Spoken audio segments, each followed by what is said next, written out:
Numéro 10. La cocaïne dans les films. Lait en poudre plus vitamines.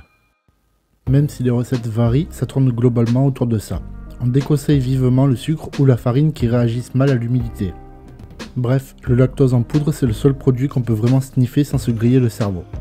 Si toutefois on veut vraiment limiter la casse, il est possible d'enduire l'intérieur de la paille de vaseline pour que la poudre y reste accrochée et ne finisse pas dans le pif. Numéro 9. Les acteurs ne mangent pas vraiment sur des scènes de bouffe. Ils ne mangent pas vraiment parce que sinon ils n'auraient pas besoin de poches de faux vomi cachés dans le cou, ils pourraient vomir pour de vrai. En fait, ils recrachent après chaque scène, même si c'est bon. Voilà le gâchis. De la même façon, ils ne fument pas vraiment, sinon ils crèveraient tous avant 30 ans. Les cigarettes de cinéma sont souvent faites à partir d'herbes, pour le reste, ils font semblant. Numéro 8. Les costumiers de cinéma font n'importe quoi, mon gars. On peut facilement citer les costumiers dans les métiers les plus créatifs et aussi les plus chelous sur un tournage. Pour ne citer qu'un exemple, les manteaux des membres de la garde de nuit dans Game of Thrones sont tout simplement faits à partir de tapis Ikea, qui rendaient bien cet effet fourré. Numéro 7. Les scènes de vomi. Pour des scènes de vomi, les acteurs ont une poche pré-remplie prévue à cet effet. Parce que même si on a fait le cours Florent et Dieu sait que c'est l'une des meilleures écoles, on n'est pas forcément apte à dégueuler sur commande. Dans ce cas, on utilise plutôt une poche composée de morceaux de spaghettis en sauce et il suffit de presser sur la poche pour en extraire la substance. Numéro 6. Les bigatures.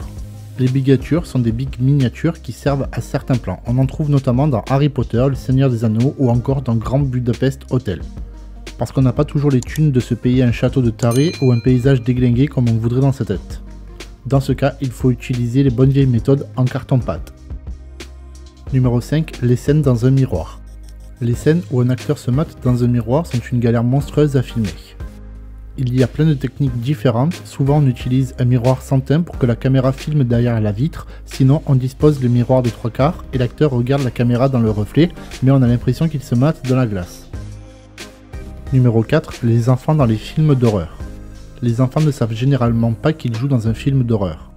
Tout est fait pour qu'ils ne captent même pas l'enjeu horrifique de la scène, et comme les enfants sont grosso modo assez teubés, c'est pas super compliqué.